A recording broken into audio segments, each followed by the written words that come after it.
Hallelujah, hallelujah. शलोम, शलोम, शलोम सभी को प्रभु यीशु मसीह नासरी के नाम में।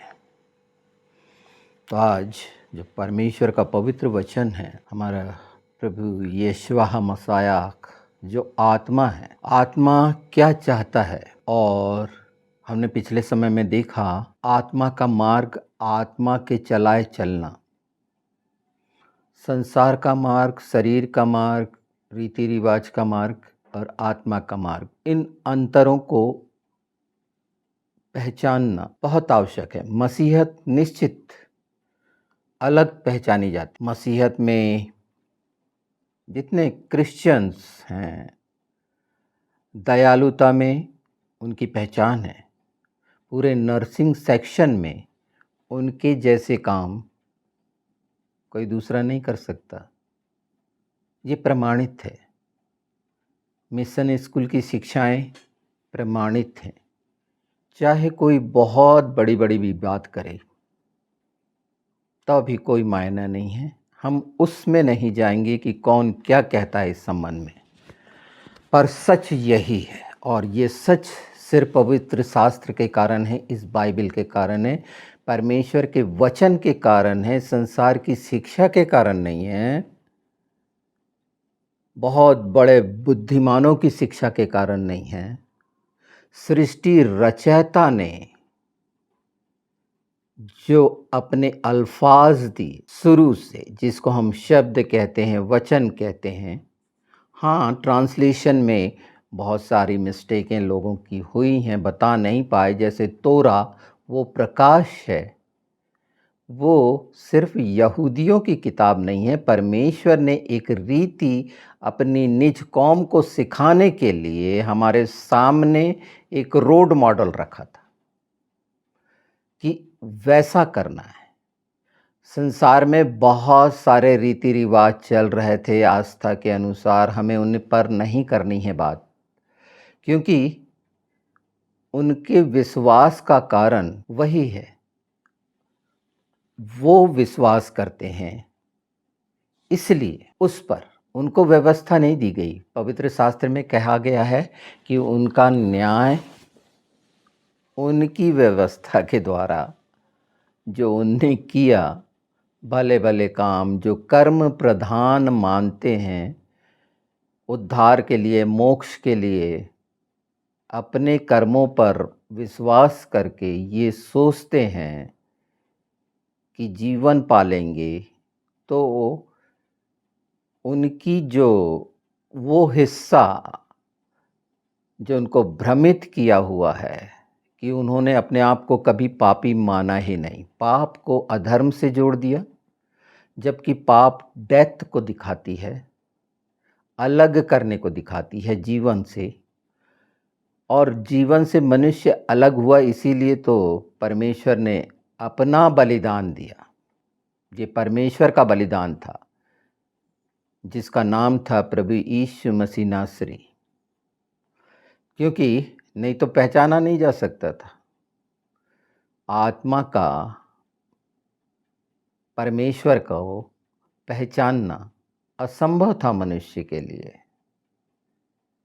हाँ, इसमें वो अपने विचार और बुद्धि लगा सकता है, पर परमेश्वर ने ये योजना बनाई। हाँ, वो पूछने की कोशिश करते हैं, और पूछने की जो कोशिश की जाती है, तो पूछने का जो नियम है, अगर दुर्भावना के द्वारा है तो निश्चित शैतान के द्वारा है।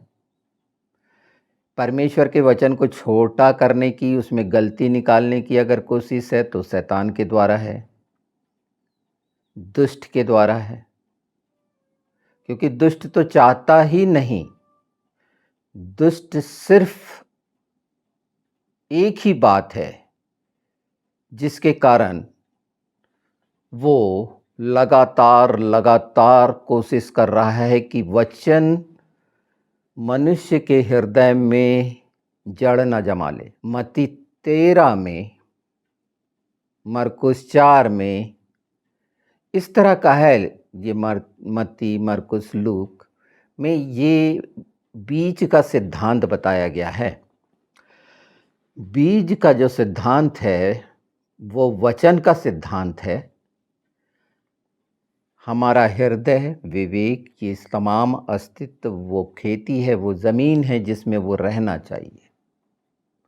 ये ही तमाम सर्वांग अस्तित्व में बना रहना, आत्मा में बना रहना है, बुद्धि में बना रहना, शरीर में बना रहना है। हमने पिछली बार जाना था शरीर के वस्त्र और आत्मा के वस्त्र जो वचन हैं, जो आत्मा हैं और उसके काम अद्भुत हैं। ये चंगाइयाँ, आश्चर्य, कर्म, चमत्कार और ये सारा कुछ।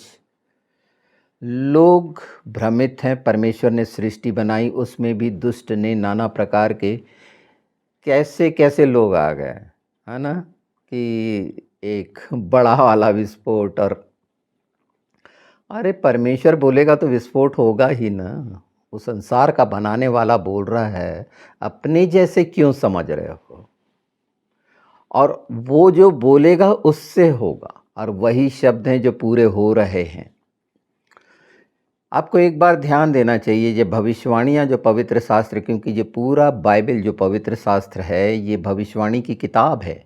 इसमें ये 6000 साल का विवरण है। कोई भी शास्त्र नहीं बता पाता मनुष्य की उत्पत्ति, और अलग अलग धारणाएं जो निकली हैं ये तोरा में जब मूसा ने क्लियर करा, लोगों ने अपने अपने तरीके से, हाँ उनको लगता है, उनके लगने में नहीं, पर सच्चाई तो ये है। और आखिरी में प्रमाणित है मसीहत।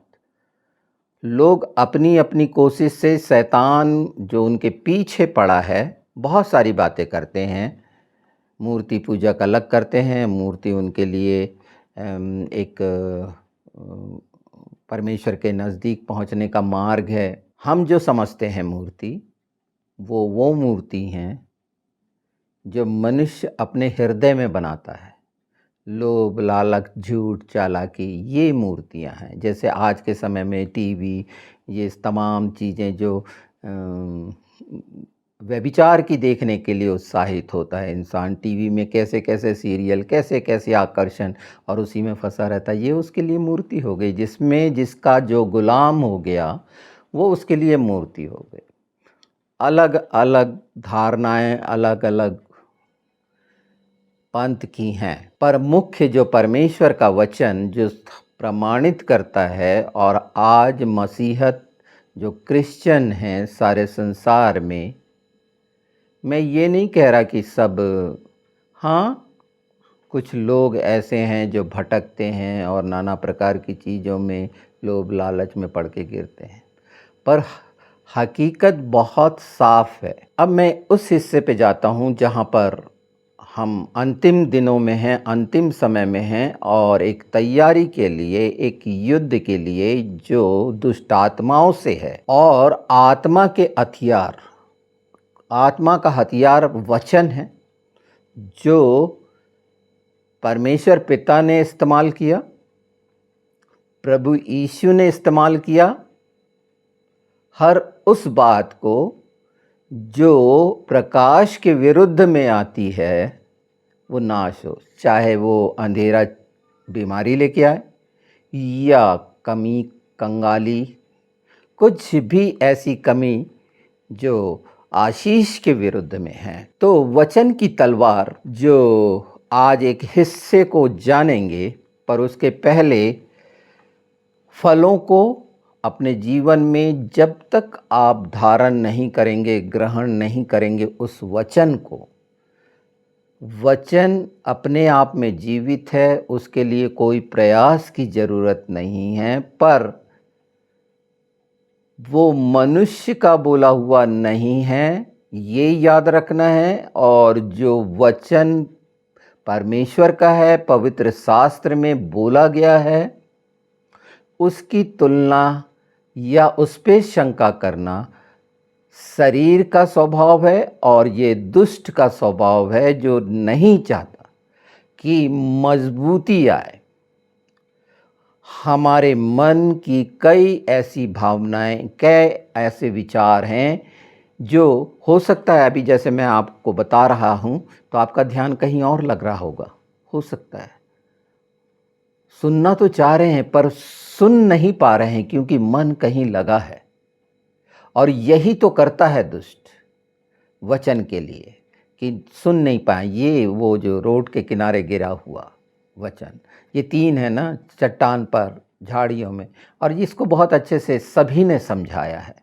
पर उसमें मुख्य ये है कि ये जो वचन आत्मा है, इसे ग्रहण करना है। आत्मा के फल आत्मिक देह बलवंत होगी। शरीर के स्वभाव से जब हम अलग होंगे, बोला गया है ना, शमा ए इस्राएल, तो कहने का मतलब सुन और कर। और सुनना मसीह के वचन से होता है। ये अकाट्य सच्चाई है कि कान खुल जाएंगे हृदय, और उस समय अगर मन भटका रहा है तो अपनी स्थिति को आप जांच सकते हैं। और आशीष के वचन ये तमाम चीज़ें आपको आगे बढ़ाएंगी। कमियों को, चंगाइयों का जो चाहते हैं आप अपनी तकलीफ़ों से, चाहे वो शरीर की हो, आर्थिक हो, मानसिक हो, दूर होंगी, पर वचन के द्वारा होगी। आप बहुत अच्छी अच्छी बातें, अपने विचार बता सकते हैं, बोल सकते हैं, पर जब तक, जैसे मत्ती 18:18 में कहा गया है, पहली बात कि जो तुम बांधोगे इस पृथ्वी पर मेरे नाम से, वो स्वर्ग में बांध दिया जाएगा, और जो तुम खोलोगे इस पृथ्वी पर, वो स्वर्ग से खुल जाएगा। आप क्या बांधना चाहते हैं इस पृथ्वी पर, वो स्वर्ग में बांधा जाएगा। मतलब निश्चित ऐसी चीज़ें बांधना और खोलना हमको मालूम होनी चाहिए जो हमारे आत्मिक जीवन के लिए नुकसानदायक है। उसे बांध कर उस अथाह गड्ढे में डाल देना आवश्यक है, या बंद वो हमारे जीवन से हमेशा के लिए दूर रहे। और परमेश्वर का वचन जो सच्चाई हम हर दिन, मैंने बोला था कि जैसे हम हर दिन वस्त्र नए अगर पहने तो कितने खुश होंगे। हर दिन अगर नया कपड़ा मिले किसी को तो निश्चित मनुष्य चाहता है कि वो अच्छा पहने ओढ़े। स्त्रियां चाहती हैं कि वो सजें, उनके पास हो नया नया। उसी तरह वचन आत्मा को सजाने के लिए, उसको आकर्षित, प्रकाशित, शक्तिशाली, और उसके तमाम गुण जो मनुष्य को भले लगते हैं। प्रेम करने वाला हर एक को अच्छा लगता है, मधुरभाषी सबको अच्छा लगता है।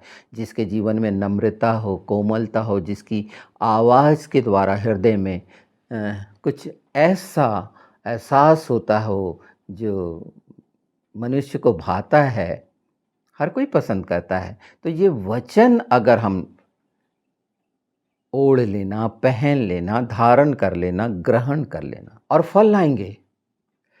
वो जड़ अगर हम हर समय देख रेख और उसकी देखभाल करेंगे और रक्षा करेंगे तो निश्चित कि आज हमने क्या उस पर एक्सरसाइज करेंगे, तो हम एक्सरसाइज किसी चीज़ को अपने शारीरिक आकार को बेहतर बैलेंसिंग करने के लिए करते हैं ना, बस ऐसा ही है। और इस समय आवश्यक है, बहुत लोगों की शिकायत कि उनकी प्रार्थना नहीं सुनी जाती।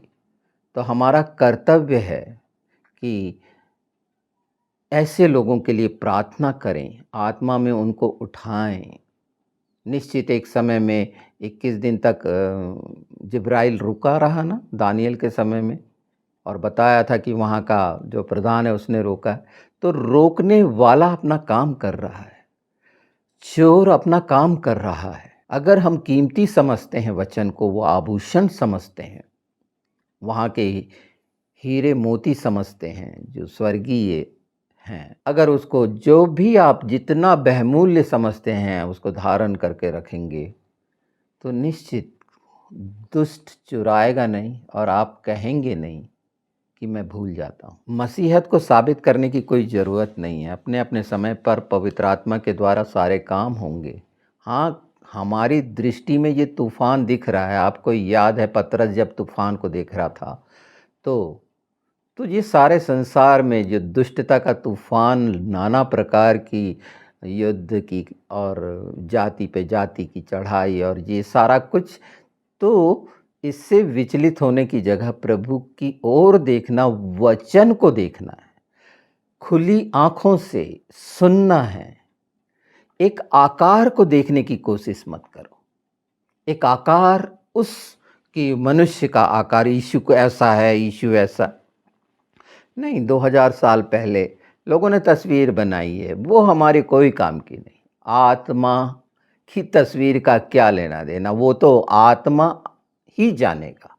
और आत्मा में आप धारण कर सकते हैं जो पवित्र वचन परमेश्वर का है। इंसान का बोला हुआ शरीर का नाना प्रकार का योग और मन को कंट्रोल करने की कोई भी युक्ति कभी सफल नहीं हुई है, ये सब जान। पर यीशु का नाम और वो लहू जो हमारे प्रभु का है, वो इसीलिए मिला है कि हमारा मन शुद्ध और पवित्र हो, और यशायाह 4 वो भस्म करने वाली आत्मा वो तमाम पॉल्यूशन को हमारे मन के दूर करे। यीशु के नाम में ही वो होगा।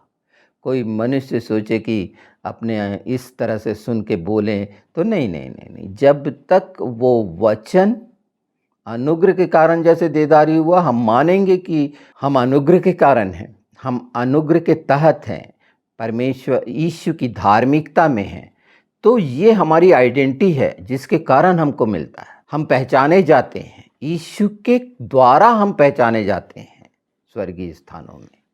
वो रखा है कि हमने उसको स्वीकार किया है कि वो हमारा स्वामी है, जो राजाओं का राजा है, प्रभुओं का प्रभु है। तो जो वचन के बीज हैं, जैसा नापोगे और ये सब बातें हैं, तो कहने का मतलब यहाँ समझने का है कि वचन ने ये सब बातें हमें बता दी हैं, तो हमारा नाप भी ठीक रहेगा, सोच भी ठीक रहेगी। अगर वचन हृदय में है, हमारे तमाम अस्तित्व में हैं, हमारे प्राण में हैं, और हम उस लहू को पहचाने हैं, जो लहू को हम लेते हैं प्रभु भोज में, उस रोटी को, तो निश्चित हमारी आत्मिक देह विकास पाएगी निरंतर और निरंतर। हाँ, आपकी कठिनाइयाँ हो सकती हैं, बीमारी हो सकती है, बहुत सारी चीज़ें हो सकती हैं दुष्ट के द्वारा, निश्चित उसका काम चालू है। वो हमेशा दोष लगाने के लिए है, वो चुराने के लिए तैयार है। पर अगर आप प्रतिज्ञा कर लें कि आपके पास पवित्र शास्त्र है, ये बाइबल है, इसमें सब बातें हैं, और यीशु के नाम में पवित्र आत्मा की मदद मांगेंगे इसमें, और इसका वादा है कि आपको मिलेगा। मुझे तो किसी ने नहीं सिखाया ना, मुझे तो किसी बाइबल कॉलेज की ज़रूरत नहीं पड़ी ना, पर परमेश्वर प्रकट कर रहा है ना, उसकी महिमा और बड़ाई सच्चाई से, आत्मा से, पूरी आज्ञाकारिता से, उसकी महिमा के लिए है।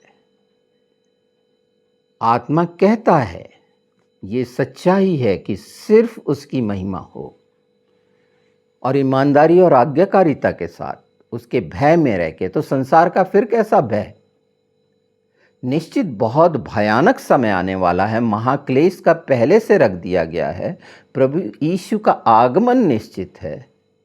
हाँ, लोग सो गए हैं, अंधे बन गए हैं, और वो सिर्फ इसीलिए कि चाहता ही नहीं, उसने कई तरह के विरोध डाल दिए हैं। क्रिश्चियन कोई धर्म है क्या? नहीं, वो एक विश्वास है, परमेश्वर पर विश्वास है।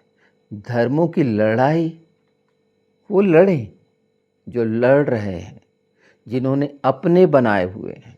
मैंने पहले ही बता दिया कि कितना गंदा है, एक ने तो प्रेम को कितना गंदा कर दिया है और अपने जाल और झांसे में फंसाता है प्रेम जो सर्वोत्तम है, और उसमें कितने हिंदू बहनें और क्रिश्चियन बहनें जो हैं उनकी शिकार हो रही हैं। ये शैतान उनके पीछे है। स्त्री के बारे में बताया है कि जो एक महत्वपूर्ण है, जो घर को बनाती और बिगाड़ती है, देश को बनाती और बिगाड़ती है।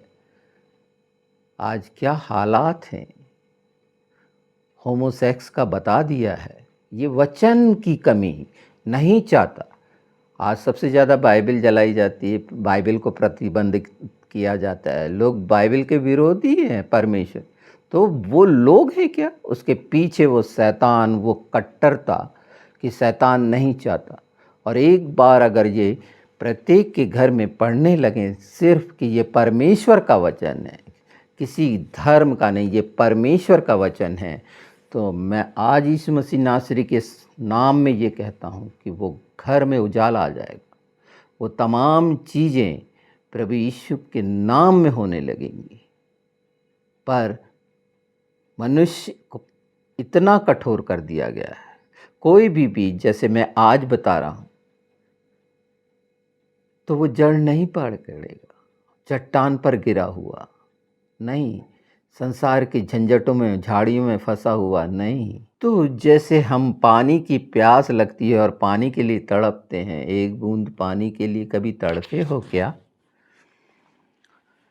जब प्यास लगी हो।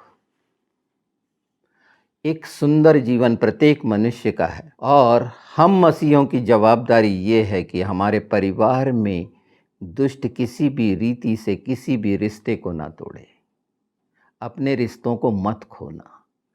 दुष्ट नाना प्रकार की कमियां डालकर, दोष लगाकर, एक दूसरे पर दोष लगाकर उस अंधेरे को मत बढ़ाना, उस दरार को मत बढ़ाना, क्योंकि ये ऐसे कई घर तोड़ने का काम वो शैतान हमेशा लगा हुआ है। दूर से, दोस्तों से, नाना प्रकार की बातों से थोड़ा शांत हो जाना, प्रभु यीशु के नाम में पवित्र आत्मा की मदद मांगना। बाइबल में ये सब बातें आपको मिलेंगी और जो प्रभु यीशु ने कहे हैं वो सब कुछ हमेशा हमेशा इतना साफ है, बिल्कुल।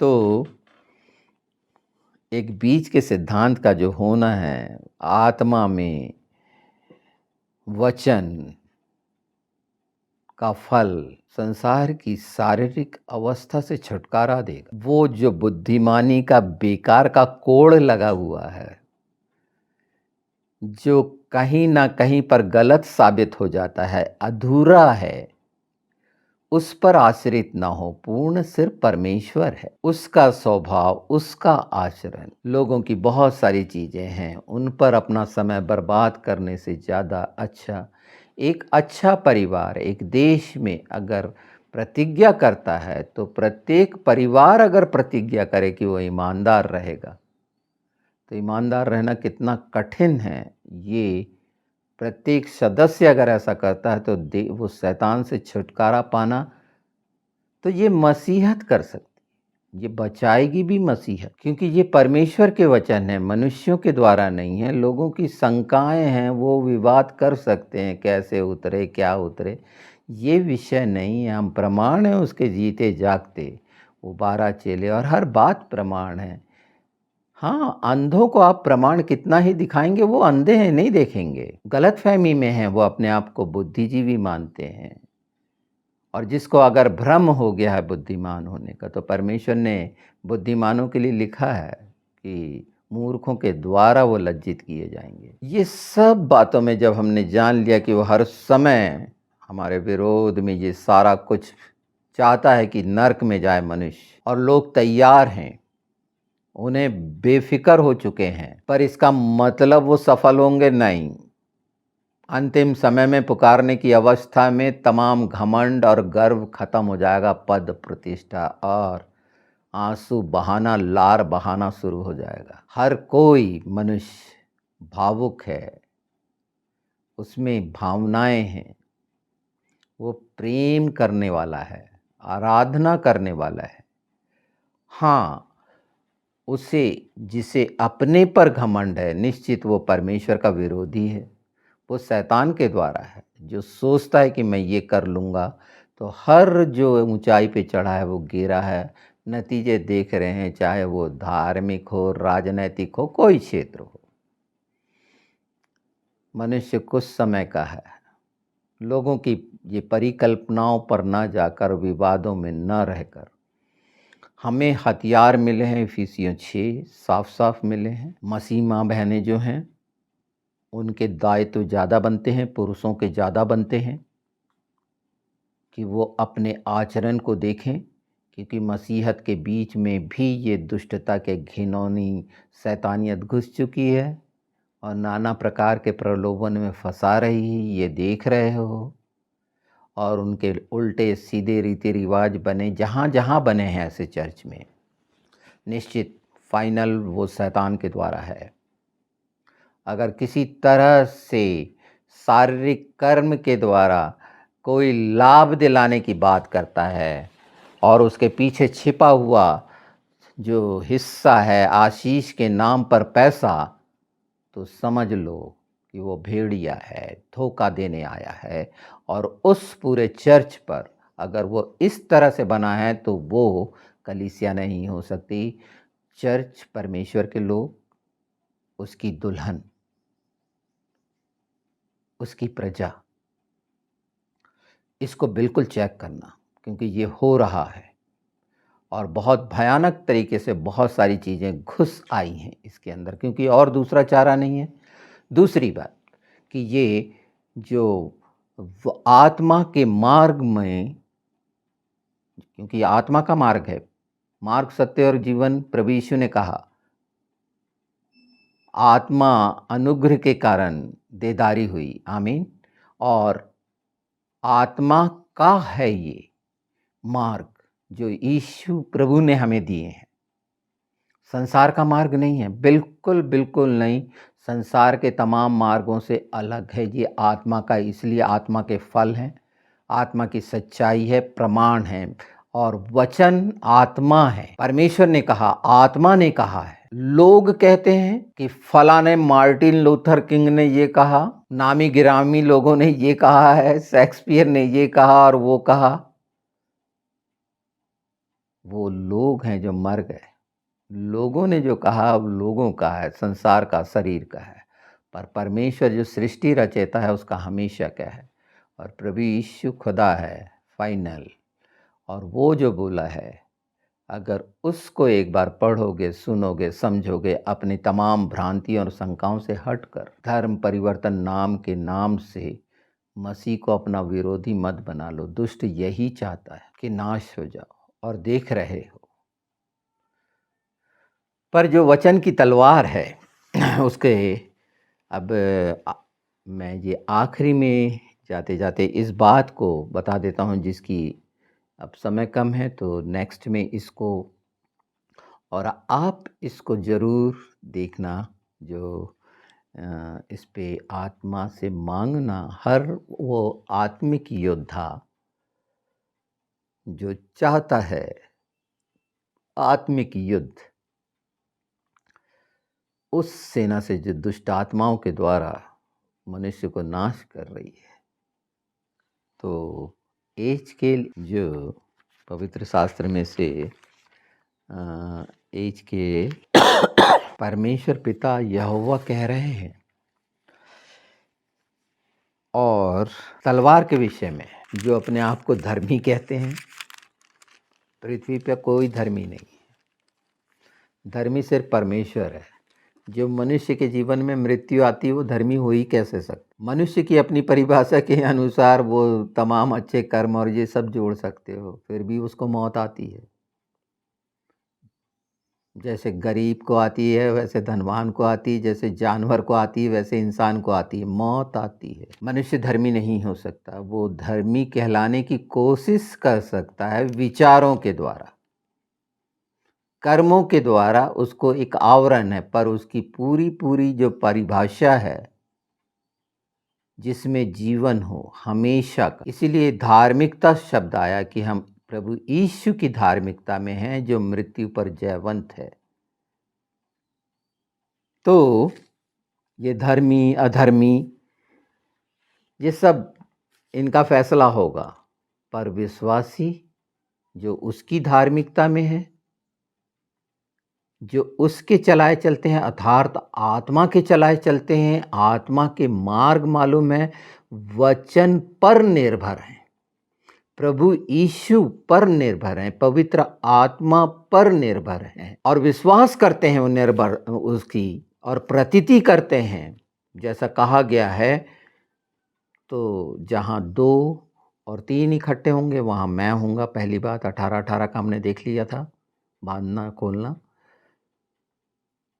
और जब 2 लोग मिलकर प्रार्थना करेंगे तो परमेश्वर पूरा करेगा, एक मन होकर। ये 3 बातें दी गई थी इसमें। मत्ती 18:18 के बाद के अगर जब 20-21 देखते हैं तो 2 हिस्सों को बहुत अच्छे से हमने देख लिया है। वचन के बीज का बोना, उसको अपने जीवन में रखना और उसकी देखरेख करना, देखभाल करना, रक्षा करना, और इस बात की समझ के साथ अपने परिवार में एकजुट रहकर, निरंतर प्रार्थना में रहकर कि जब ये जान गए हैं तो हमेशा अपने प्रभु यीशु के लहू में अपने को छिपा रख कर यीशु मसीह नासरी के नाक के बाड़े में रहना, उस लहू में छिपे रहना, आने जाने, बोलने बताने में, लोगों से मिलने मिलाने में। पता नहीं कौन किस रीति से प्रलोभन का दास बना दे, कौन किस रीति से व्यभिचार में गिरा दे। ये सब कुछ चल रहा है इसीलिए। अब वो हिस्सा आता है जिसे बहुत ध्यान से समझना। मैं 8 से पढ़ता हूँ। फिर यहोवा का यह वचन मेरे पास पहुंचा। ये वचन जो एजकेल के पास पहुंचा है, हे मनुष्य की संतान, भविष्यवाणी करके कह। अभी जितना कहा गया, ये यीशु के नाम में जो बोला गया, ये भविष्यवाणी है, ये होना ही है। कोई अलग से तो वो समय खत्म हो गया है भविष्य, ये होना है जो पवित्र शास्त्र में पवित्र वचन है। और आत्मा चाहता है कि ये हमारे ओंठों से निकले पूरी सच्चाई से, अपने मन, प्राण, आत्मा, बुद्धि की सारी शक्ति से। तो करके कह, परमेश्वर यहोवा यूं कहता है, देख, सान चढ़ाई हुई तलवार और झलकाई हुई तलवार, वह इसलिए सान चढ़ाई गई कि उससे घात किया जाए, और इसीलिए झलकाई गई कि बिजली के समान चमके। तो क्या हम हर्षित हों? वह तो यहोवा के पुत्र का राजदंड है। पुत्र के हाथ में, ये पहले ही कहा गया, ये राजदंड है उसके हाथ में, और 2 धारी तलवार है उसकी, जो उसके ओंठों से निकलेगी। वचन, वचन, ये वचन है, इसको चमका लो, इसको तेज कर लो। दुष्टता चारों तरफ, हमारी इच्छाओं को हृदय का जानने वाला परमेश्वर हमारे बोलने के पहले ही इनको नेस्त नाबूद कर देगा, गिरा देगा पूरी तरह। ये कभी सफल नहीं हो सकते। भजन संहिता 109 बहुत अच्छे से ध्यान से पढ़ना, और उसमें उन भले लोगों के लिए जो परमेश्वर करता है, वो कैसा दुष्ट के साथ व्यवहार करता है, लिखा हुआ है उस दूसरे हिस्से में। जैसे भजन संहिता 91 हमारे लिए सुरक्षा का है, भजन संहिता 23 हमारे को निर्भय करने का है, निश्चिंत करने का है, विश्वास किया हुआ वचन। तो यहाँ यहोवा के पुत्र का राजदंड है और सब पेड़ों को तुच्छ जानने वाला है। वह झलकाने को इसलिए दी गई कि हाथ में ले ली जाए, वह इसलिए सान चढ़ाई और झलकाई गई कि घात करने वालों के हाथ में दे दी जाए। क्या है ये? इतना हिस्सा पढ़िए। मैं 14 इसके आगे पढ़ता हूँ। इसलिए हे मनुष्य की संतान, भविष्यवाणी कर और हाथ पर हाथ दे मार। हाथ पर हाथ मारना क्या होता है? महसूस करते हो कभी हाथ पे हाथ मारा है? इसे ही मैं बताऊंगा। और 3 बार तलवार का बल दुगना किया जाए। 3 बार तलवार का बल दुगना किया जाए। यीशु मसीह नासरी के नाम में तो लिखा है, कोठरियों में भी कोई नहीं बच सकता। वो अपनी कोठरी में भी रहें तो ये परमेश्वर के वंश के, उसके पुत्र पुत्रियों का अधिकार है। और ये साधारण बात नहीं है। इंसान कौन सी अवस्था पे हाथ मारता है, और क्यों यहाँ पर कहा गया है, और 3 बार तलवार का बल दुगना किया जाए। आमीन। इसे अगली बार निश्चित हम अच्छे से जानेंगे। जब तक इस बात की प्रैक्टिस करिए, साथ में 7 बजे हम सब रहते हैं। पवित्र आत्मा के आग के अभिषेक की बात कर रहा हूँ। 7 नंबर अच्छे से जानते हैं, 7वां दिन जानते हैं, सबत का विश्राम जानते हैं, और अभी पिछले जो एपिसोड आए हैं कि विश्राम के दिन उसके सम्मुख से निकल आएँ, उस उपस्थिति में रहकर, उस शांति में रहकर, यीशु मसीह नासरी के नाम में पवित्र आत्मा की मदद है। वो तमाम परमेश्वर की आत्माएँ आपके साथ मदद के लिए हैं। और ये तलवार की वचन जो आत्मा है, क्योंकि हमारा युद्ध लहू और मांस का नहीं, ये बार-बार मैं आपको चिता रहा हूँ। जो तलवार से ये संसार की तलवार से लड़ रहे हैं ना, वो तलवार से मारे जाएंगे। और तलवार से लड़ने वाले एक बार देख ही लिए उनके क्या हाल हो रहे हैं। जिन्होंने प्रेम को किस स्तर पर गिराकर लूटने का, प्रेम जो सच्चाई का प्रतीक है, धोखा देके योजना बना के, कैसा घिनौनी शिक्षा है, फिर भी चिपके हुए हैं। कितनी कठोरता आ गई है। दुष्ट ने अपने जाल में फंसाकर नाना प्रकार की छोटी छोटी सी चीज़ें, वो देखते हैं नहीं कि जादू मंत्र से वो गंडे ताबीज और दुनिया भर का जिन जिन्ना से अपने लिए कुछ साधन मुहैया कराते हैं। और आपको ताज्जुब होगा कि दुष्ट आत्मा के काम इल्यूमिनाटी के कितने भयानक हैं। वो हॉलीवुड में दिखेंगे, ये बॉलीवुड में दिखेंगे, उनके प्रतीक दिखेंगे कि वो कौन है जो मानने वाले हैं, बहुत बड़े रईस हैं। उनका दावा है क्योंकि सिर्फ लोगों ने पैसे को ही तो महत्व दिया, उसी का तो आदर कर रहे हैं। जिसके पास है तो आदर करेंगे, सम्मान करेंगे, वो पद वद। इल्यूमिनाटी के बारे में नहीं जानते, है ना, शैतान की सभा के बारे में नहीं जानते। कितना खतरनाक है। ये तमाम यूरोपियन कंट्री और ज़्यादा गिरे हैं ना, शैतानों के चर्च वहीं तो हैं। पर वचन का हथियार हमारे पास है और वो तिगुना बल के साथ काम होगा अब यीशु के नाम में। और ये जो अपने आप को कहते हैं, चाहे कोठरी में भी होंगे तो नाश। परमेश्वर का प्रकाशन जो हमेशा अपडेटेड है, वैसा ही होना है जो उस समय इश्किल के समय में परमेश्वर ने चाहा। और देखे, उसने उन तमाम अमालेकी से लेकर जितने परमेश्वर विरोधी जो कौन कौन थे, एक बार इसे पढ़ देता हूँ ना। भजन संहिता और बहुत जगह है, चलो भजन संहिता मैं पढ़ देता हूँ 83 में, कि ये सब उस कैटेगरी में आने वाले जो मसीह विरोधी कैसे नाश होंगे, है ना। क्योंकि देख, तेरे शत्रु हंगामा मचा रहे हैं, ये हंगामा ही तो मचा रहे हैं, और तेरे बैरियों ने सिर उठाया है। परमेश्वर के बैरियों ने सिर उठाया। ये कौन लोग हैं? हाँ, ये जो उन्होंने 5 से पढ़ रहा हूँ, उन्होंने एक मन होकर युक्ति निकाली है और तेरे ही विरुद्ध वाचा बांधी है। मतलब मसीहत के विरोध में जो वाचा है। ये तो एदोम के तंबू वाले और इस्माइली, मोआबी, हुगरी, गबाली, अमोनी, अमालेकी और सोर समेत फिलिस्ती हैं। और ये देख रहे हो, इनके संग असूरी भी मिल गए हैं, उनमें से लूत वंशियों को भी सहारा मिला है। अब अपने को देख लो, इसमें से कौन से हो, इनके कौन से स्वभाव है। अगर इसमें से मैं अमालेकी का ही सिर्फ एक बता दूं, तो वो स्वभाव है जो इज़राइल जब निकल के आ रहे थे, बुज़ुर्ग लोग जो थके मांदे थे, बच्चे थे जो थक गए थे, उन पर घात कर रहे थे, उन पर प्रहार कर रहे थे, उनको मार रहे थे।